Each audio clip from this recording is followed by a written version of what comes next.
no caso, para o reino da Babilônia. E aí a gente tem alguns jovens que ficaram um exemplo. E eu quero te dizer para você, que nem o irmão Zé Milton falou, que não é porque você aceitou Jesus, porque você está caminhando com Ele, porque você está indo para a casa dele, que você não vai ter prova, que você não vai ter dificuldade. Se alguém te disse isso, eu vou te contar, mentiram para você. E o que a gente vê aqui, né, eu vou estar trazendo para vocês, não precisa ler a Bíblia, porque eu vou estar pulando algumas partes, não precisa abrir a Bíblia. Está em Daniel, no capítulo 3. E esse rei, ele não satisfeito, resolveu fazer uma imagem gigantesca de ouro.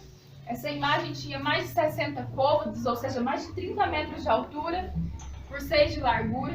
E ela foi feita de ouro e houve um decreto em todo mundo que estava naquela terra, no reino da Babilônia, que quando tivesse som de música, som de louvor, som de harpa, som de pífaro, que eram os instrumentos, que todos deveriam se prostrar diante daquela imagem e adorar aquela imagem como se fosse Deus.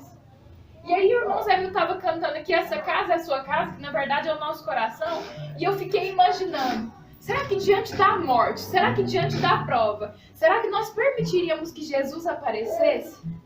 Será que eu me prostraria diante daquela imagem para não ser morto? Porque o castigo para quem não se ajoelhasse, não adorasse aquela imagem como Deus, era a morte, e uma morte terrível, que ia ser lançado dentro de uma fornalha muito quente de fogo. Então fez-se uma reunião, juntou todas as autoridades, e eles começaram a tocar os instrumentos. Irmãos, vocês vão ver que em tudo o diabo tenta imitar a Deus. Deus criou os louvores. Deus fez anjos para cantar para ele, fez um coral inteiro para ele. E o diabo quis ser como Deus. Então, até para adorar aquela imagem, era quando os louvores eram entoados.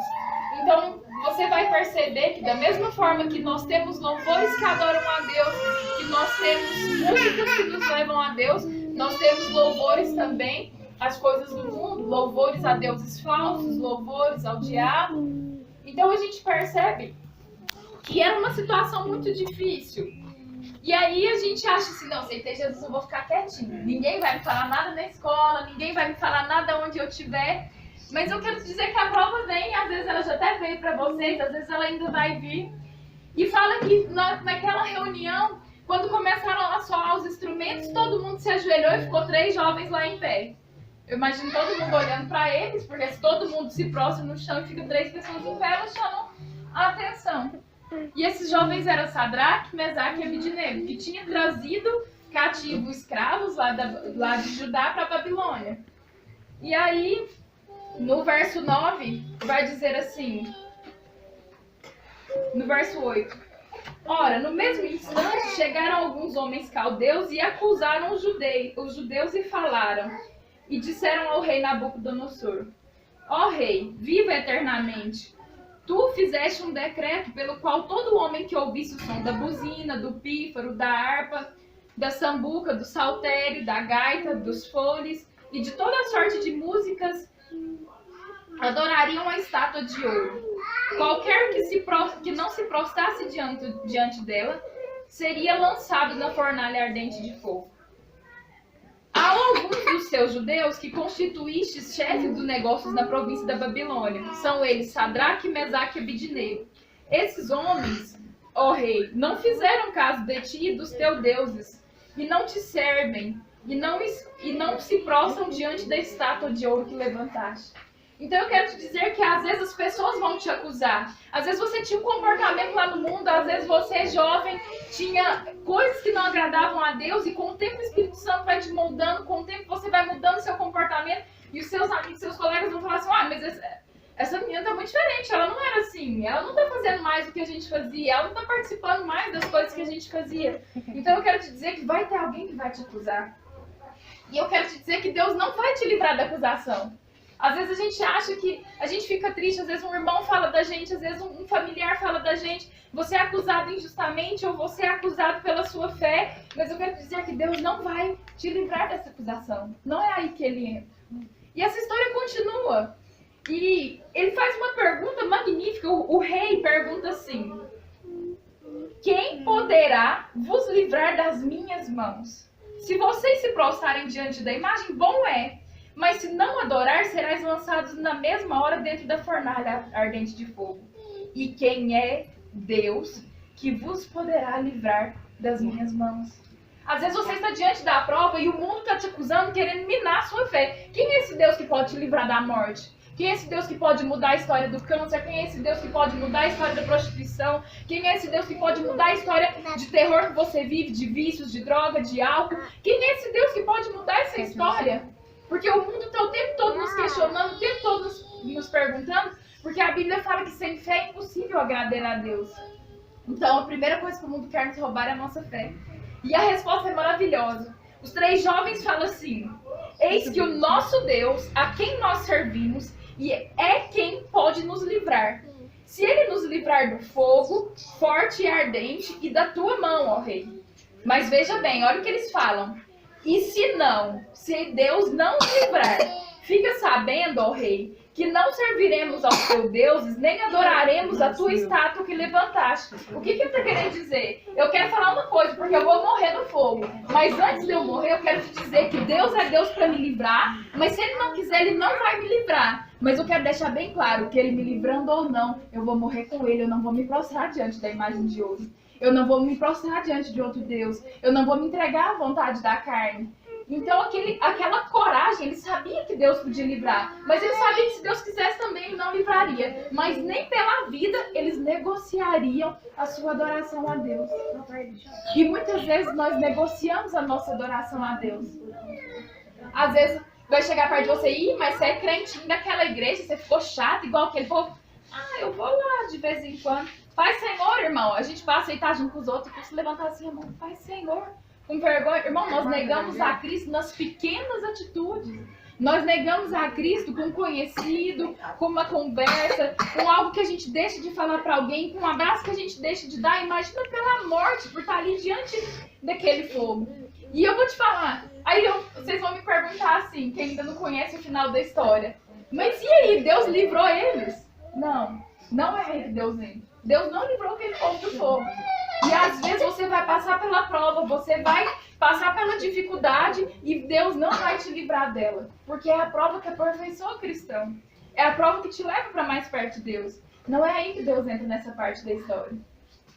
E toca-se todos os sons de novo, sinais sonoros, e eles não se prostram. E Nabucodonosor manda esquentar 7 vezes mais aquela fornalha. Porque eu quero te dizer uma coisa.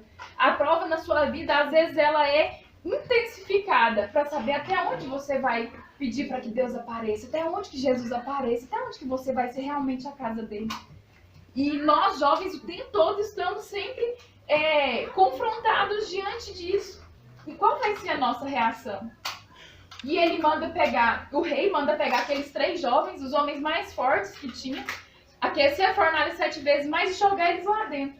Quando eles vão jogar eles lá dentro, o fogo mata até quem foi jogar eles, do tanto que estava forte. E aí, eles são jogados no fogo, eles não são livrados do fogo. E vai dizer assim: então o rei Nabucodonosor se espantou, se levantou depressa e falou aos seus capitães: não lançamos nós 3 homens amarrados dentro do fogo? Responderam e disseram: sim, ó rei, é verdade. E respondeu e disse: eu, porém, vejo homens soltos que andam passeando dentro do fogo, e nada há de lesões neles, eles não se queimam. E aspecto, só que há um 4º homem, e este é semelhante ao Filho de Deus. É aí que Deus entra nessa história. Ele não vai te livrar da acusação, ele não vai te livrar da prova, mas ele vai passar a prova junto com você. Ele vai estar lá junto com você. Porque o Filho do Deus vivo estava naquele lugar, estava naquela fornalha, pela fé daqueles homens que não negaram, que não desistiram da fé, que não desistiram dele. E às vezes você está prestes a ter a presença viva de Deus, prestes a ter uma experiência maravilhosa com Ele, e às vezes você nega, e às vezes você desiste. Eu quero te dizer, permaneça até o fim, porque você pode até não ser liberto da prova, mas Ele passará toda a prova junto com você. Ele vai passar toda a prova caminhando junto com você. E o que eu aprendo nessa história é que, além de tudo isso, as pessoas vão testificar e ver o que aconteceu, porque o próprio rei que deu a condenação disse, mas não eram 3 homens, agora são 4, e o quarto se assemelha ao Filho do Deus Altíssimo. O Filho Aleluia, do Deus Altíssimo Jesus. vai ser reconhecido na minha vida, na sua vida, Aleluia. na sua prova, na sua dificuldade, mas você não estará só, você não ficará abandonado. Às vezes o homem te abandonou, às vezes seu pai, sua mãe, seu marido, às vezes os seus amigos, e você se viu só. Mas eu quero te dizer que há um quarto homem, que há um homem aqui hoje que se assemelha ao Filho de Deus Altíssimo, que está dizendo, vamos filho, vamos, porque eu vou passar a prova contigo. Aleluia. Ele estava lá, ele poderia ter matado o rei, Deus poderia ter matado o rei na hora, poderia ter matado, poderia ter apagado o fogo, não, mas ele quis estar no fogo junto com eles. Eu quero te dizer que a prova vai servir na minha vida, na sua vida, para que o Filho do Deus Altíssimo seja reconhecido. Para que o Filho do Deus vivo seja reconhecido. E quando a prova passar, e quando a prova acabar, porque o próprio rei que ordenou que eles entrassem, ordenou que eles saíram. Ele pede que eles venham para fora. E a Bíblia vai dizer assim... Sadraque, que Nabucodonosor chama, Sadraque, Mesaque e Abidnego, servo do Deus Altíssimo, sai e vinde. Então Sadraque, Mesaque e Abidnego saíram do meio do fogo. Falou então Nabucodonosor, bendito seja Deus de Sadraque, Mesaque e Abidnego, que enviou o seu anjo e livrou os seus servos que confiaram nele, pois quiseram cumprir a palavra do rei, preferindo entregar os seus corpos para que não servissem e adorassem a nenhum outro Deus, senão o Deus deles. Por mim, então, é feito um novo decreto, pelo qual todo povo, toda nação e toda língua servirá o Deus de Sadraque, Mesaque e Abidnego, e as suas casas, e todo aquele que não servir e as suas casas sejam despedaçadas e feita monturo, porquanto não há outro Deus que possa livrar como este. Eu quero dizer que a sua prova, meu irmão, que a sua prova, minha irmã, vai servir de sinal de fé para outras pessoas. Porque o maior milagre não foi a vida daqueles homens ser salvos, o maior milagre foi o próprio rei se prostrar diante de Deus, instituir o nome do Deus Altíssimo sobre toda aquela nação. Aquele povo que adorava uma imagem passou a adorar o Deus verdadeiro, que pode livrar como nenhum outro. Se coloque de pé neste momento. Eu gostaria que você, neste momento, desse a mão para esse irmão que está do seu lado. E que você